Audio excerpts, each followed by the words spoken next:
Back to the Consistency Corner podcast. Today, we are going to talk about batching. And the funny thing is, as I record this episode earlier today, I batch planned, meaning like outlined, scripted, made notes for 4 podcast episodes. And I was going to then batch record the 4 podcast episodes. I'm on my 3rd episode and I'm already like wiped. So stick with me. I hope this is a good episode. It's going to be a good episode. I promise. But I'm just like sharing the real behind the scenes is that like batching takes energy. And we're going to talk about that today, right? So another scenario with batching where I'm going to take you behind the scenes and give you like the real scoop is earlier this year, I was in a really heavy content period. I was launching something. I had an aggressive amount of social media content planned. And I had did a batch where I mapped out the concepts for all the content. Then I was like, okay, I have a weekend. I have some open time on the calendar. I'm going to just like work through this on the couch. I ended up spending 8 hours writing captions, creating graphics in Canva, and scheduling content. Now it was like 72 pieces of content. Okay. But I spent 8 hours. And after those 8 hours were over, like I was exhausted because it's a lot. And it's the kind of tired where like, you can't even remember your own name, let alone your content pillars. And you're like, but I thought batching was supposed to be helpful. So here's the other side of that coin. Somewhere on Instagram, you have probably seen someone tell you that they created an entire month of content in just 30 minutes and they're AI agents. Listen, that might be true, but there's more to it than that. I'm telling you the whole truth. And I'm not saying that they're wrong, but again, they're not telling you the whole truth. So today we're having an honest conversation about batching because I talk to mom founders all the time who have capacity constraints. And it's like, yeah, I know I should batch, or like, oh, I tried batching and like, it didn't work for me. And it doesn't work for everybody. Like, let's say that up front. It doesn't work for everybody. One of the top voices on Instagram who I follow, Shannon McKinstry, doesn't batch her content. She batch plans, but she then creates in the moment each day. So we're going to talk about some different versions of what batching could look like. So batching, yay or nay? If you're saying yay, batching is for me, but I know that I could do it more efficiently, more effectively, keep listening. If you're saying like, no, batching is not for me, keep listening because maybe I can convince you that a little bit of batching might make your life easier. But there's a style of batching that you might not be thinking about. When I say batching, it doesn't necessarily mean like I'm going to sit down and I'm going to batch podcasts, which means I'm going to outline the podcast, I'm going to script the podcast, I'm going to record the podcast, and then go back to the beginning and do that for episode 2, go back to the beginning and do that for episode 3. No, I'm going to outline 3 episodes in a row. Then I'm going to script 3 episodes in a row. Then I'm going to record 3 episodes in a row. Should be 4 on the recording. I did plan 4 episodes, but I don't think I'm going to be able to record the 4th one today. I'm going to have to come back for that because my voice is getting tired. Anyway, that's not the point here. The point is it's production style. It's like a way of organizing your work, and it's a way of helping your brain be more effective and not have to transition so much. So the useful questions are not necessarily like, do I batch or do I not batch? But it's what do you batch? When do you batch? How much do you batch? And every single one of those answers has to fit inside your real capacity. If you did last week's assignment, you know what that floor is and how much capacity you truly have in a calm week, in a crazy week, in a normal week, and what your floor is for the amount of content that you want to put out in those crazy weeks and how. So now we know how much time we have. We know what our minimum is going to be. So how can we use batching to fill that floor, right? So when people tell me that they tried batching and they were like, I couldn't do it, I hated it, it's often because they, again, like sat down and tried to create 10 posts and tried to go from start to finish on 1, then start to finish on 2, start to finish on 3. And they got tired because their brain is constantly task switching. So instead of doing it that way, we're going to figure out how to be more effective and batch by task. So I'm going to plan the 10 posts. Now I'm going to write captions for the 10 posts. Now I'm going to open Canva and create graphics for the 10 posts or select photos to go with the 10 posts. I'm going to do reels in a separate batching version or a work session because it's different thinking for video content.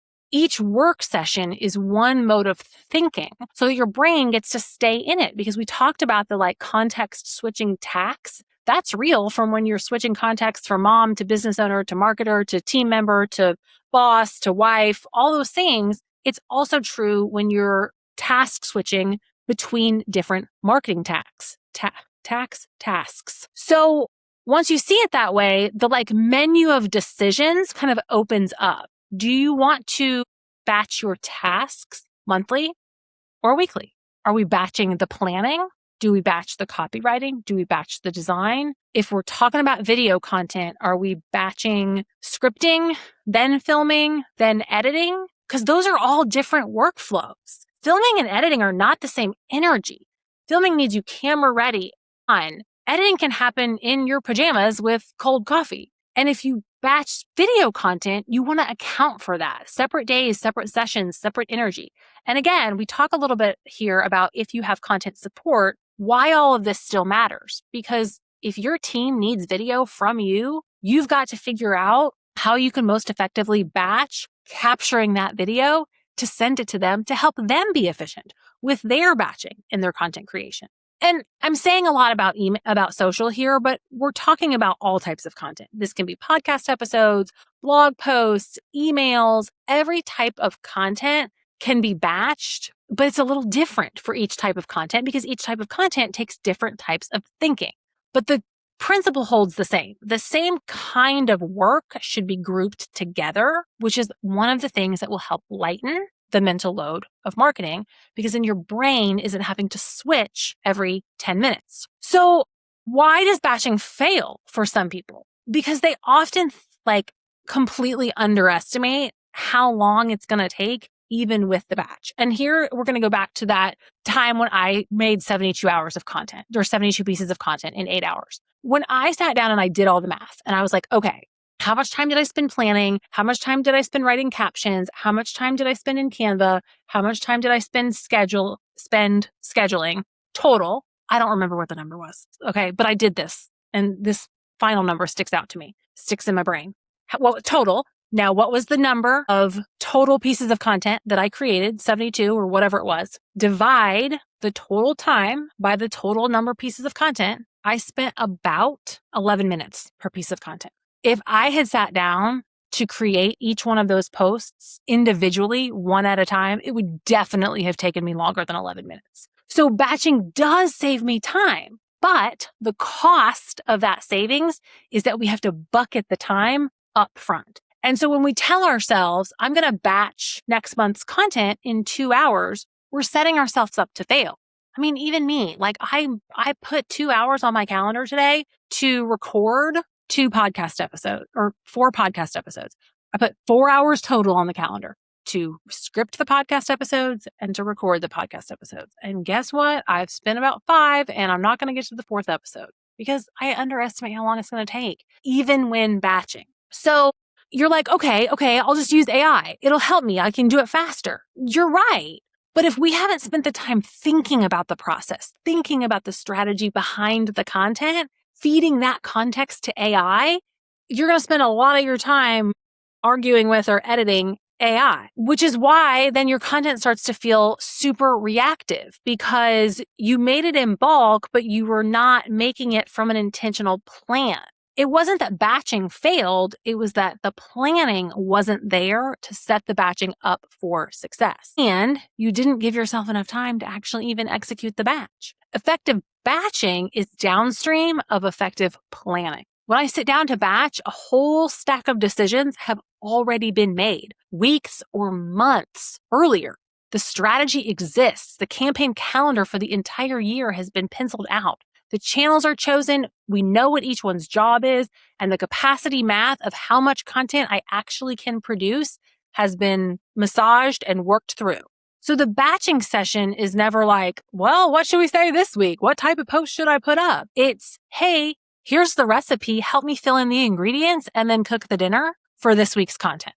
That was a good analogy. You guys know I love an analogy. So the cornerstone thread is the work we did up front is setting us up for success throughout executing our marketing strategy and creating our content throughout the year. because the thinking happened upstream. And I'm not here to pitch you the cornerstone strategy. I mean, I strongly believe that this is an incredible tool to set you up for success, but I just want you to understand that a batch of content is only as good as the plan behind the batch. Proactive content can be batched. Reactive content can be batched, but is it going to do what you want your content to do? Maybe, maybe not. So let me walk you through my process a little bit, because I think seeing the complete system will make this more concrete. And yours is going to look different. That's allowed. And like I said, when I work with clients, we create the system to work for them. But here's mine, so you can kind of see it from start to finish in the seasons where my energy and rhythm are like kind of at their standard capacity. So mid-month, I sit down and plan podcast topics for the next 4 to 8 weeks. Sometimes I do a whole month. Sometimes I do 2 months. Sometimes it's 6 weeks. It depends on the season and what's coming and kind of where we are in the campaign calendar. But the minimum is always to try to plan at least the next month. So then we've planned the 4 episodes. We know what we want to talk about. We kind of know the theme, the intent of each episode. Then the episodes get outlined and scripted, and then they get recorded. And then the machine starts feeding itself. We can take the recorded transcripts, hand them to AI, and ask it to write sales emails from what I actually said. Whether those are sales emails, nurture emails, blog posts, either way, we're repurposing the content into other long form content. And also, we can then take social content and fill our floor from the podcast. So I know that every single week I'm going to have 2 reels that were clips from the podcast and at least 1 carousel that was something that I talked about on the podcast.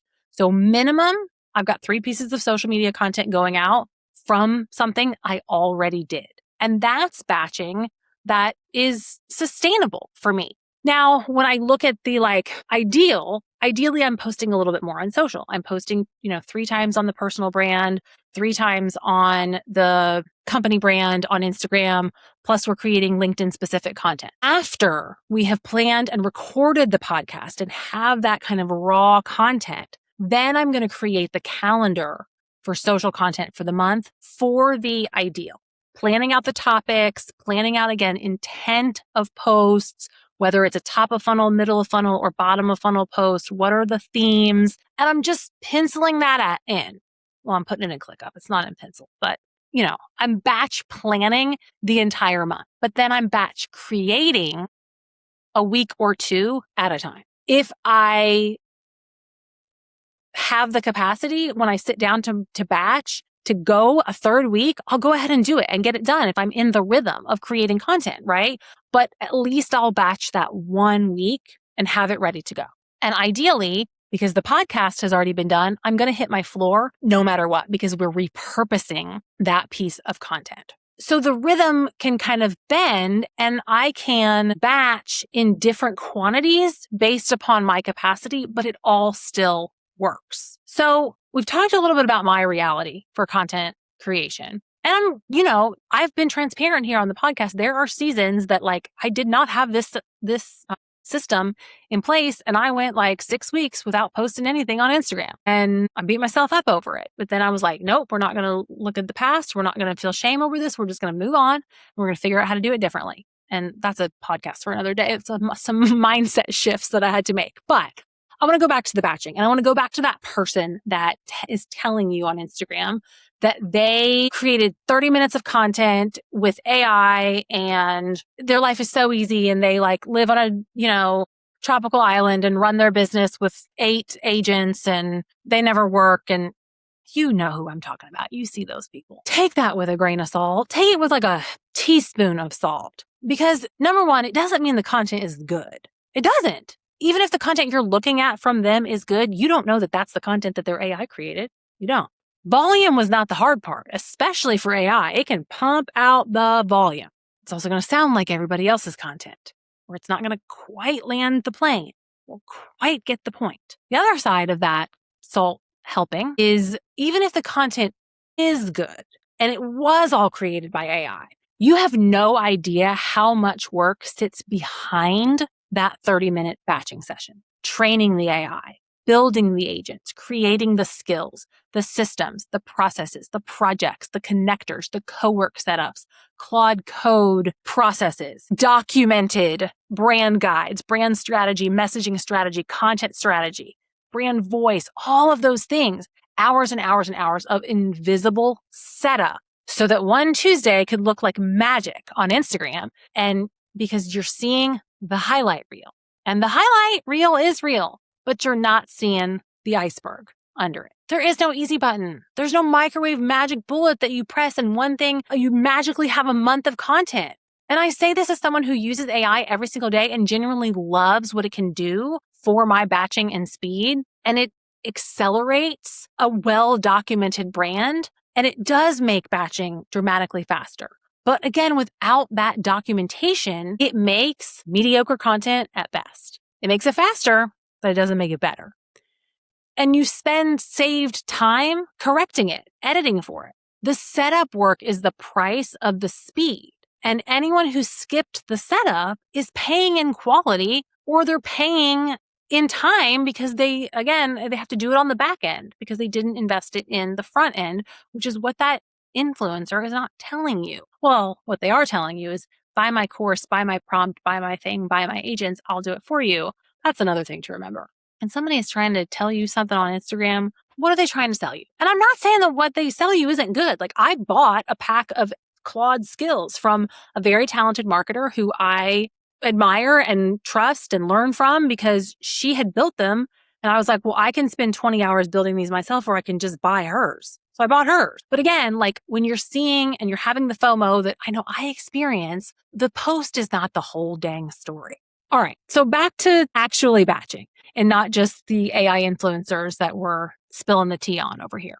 Where do you start if batching is new, or if your last attempt maybe left a bad taste in your mouth? Number one, your option is do an evergreen bank of content. So evergreen content is anything that is not time dependent. Conversion content about your offers, testimonials, personal brand pieces that are true in any month of the year. You batch a handful of these at a time, and then they go into a content bank, some standby inventory that you can pull from during a busy week. Because when capacity dips, you've already built that safety net or that bank. And this is the strategy I would try first if you've never batched before, or you're like, oh my gosh, I don't know. I tried batching and it didn't really work for me. Instead of putting the pressure on yourself of filling 2 weeks of content or a month of content, sit down and say, I'm going to write 5 posts that are about how I help my ideal client. Like, I'm like making up ideas here. Or I'm going to sit down and do 3 reels that answer an objection that somebody might have about working with me. And just do some little batches here and there and start to build up that bank. None of that content is going to expire. You can use it at any time. And even a batch of 3-4 pieces of content is a win that is helping you flex that muscle of batching by task, right? So door number 2, or option 2 of how you're going to get into batching, is probably for someone who's already batched in the past. And that is batching for a launch. If you have a campaign coming, a launch that's planned, a promotion or seasonal push, batching that content before the window opens is one of the highest payoff moves you can do in all of marketing. Because launch content has a specific job. It is taking your buyer on a journey, and the messaging has to build in a sequence. And so when you create launch content in real time, day by day, mid-launch, sometimes you kind of miss the plot and the sequence falls apart and the journey gets holes in it. And batching in advance is how you make sure the message needs to land and that it actually does land. The launch window piece of content batching, though, it's a lift. It really is. It's higher stakes. There's more of it. And if it's your first ever batch, you might be like, oh my God, I never want to batch again. That was exhausting. Hello, going back to my 72 pieces of content that took me 8+ hours. If you're going into a launch window, I would say at least batch the planning. Map out what the content is going to be instead of throwing spaghetti at the wall. I remember a business coach of mine talking about launch windows and making sure that you block your calendar during your launch windows or campaign windows. And I think that's true because you do want to protect your energy during a heavier push, a sales campaign, a specific messaging campaign. But for me, what I realized is I needed to actually block on my calendar and look at my calendar about the window before the campaign, because before the campaign is live, I'm doing all the work to get ready for the campaign.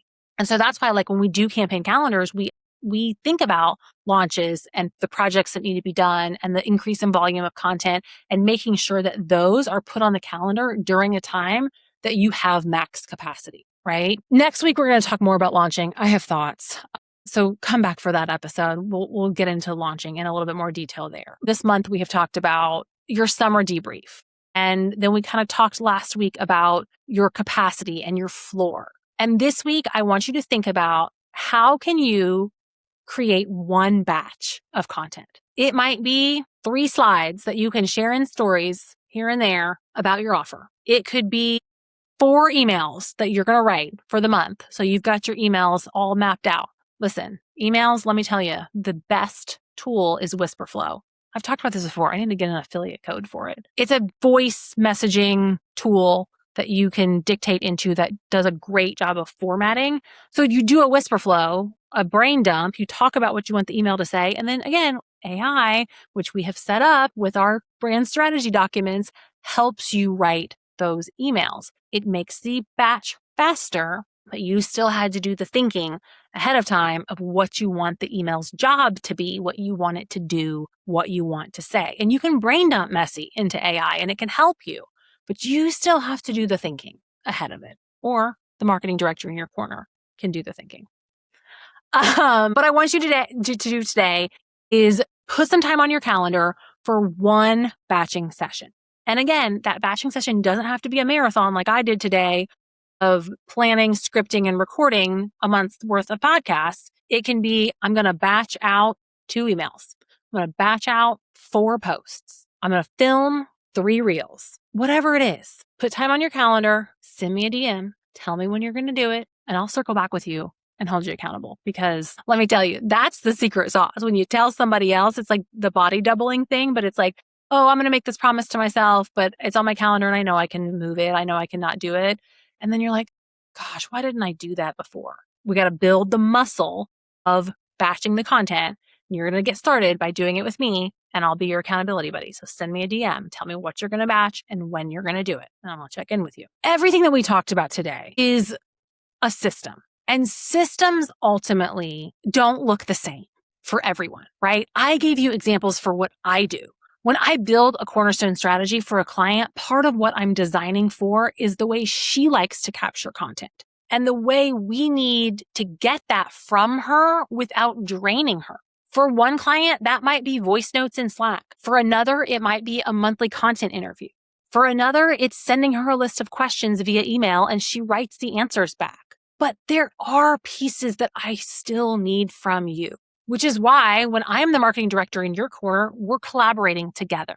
I am lightening the mental load for you. I am making it as easy as possible, but it still needs your voice. It still needs your brain, because you in your content, your thoughts in your content is what is going to truly connect with your community and your audience, and make sure we're not churning out AI junk that could be for any person in your industry. Or even worse, the AI content that sounds like generic business coach garbage. Ugh, I hate that. Anyway, same principle, completely different rhythms. We are finding processes that help keep you consistent at the capacity you actually have. And next week. What is today? Today is August 11th, if you're listening to this on the day it published. Next week, in our marketing mixer on August 20th, we're going to have these conversations. We're going to talk with other founders about batching. I mean, you learned from me today, but you'll learn from other women. We can, brainstorm and problem solve together around batching. I'm sure there's going to be women in there that have ideas that will work for you that I haven't thought of, that I haven't tried. You don't just have to listen to my advice. We can be better together. We can help each other and cheer each other on and collaborate and problem solve like the smart women that we are. So come to the next marketing mixer, August 20th. We do them quarterly. So if you're listening to this after the fact, make sure you get signed up for the next one. The link is in the show notes, or you can go to theconsistencycorner.com/mixer, and I'll see you there.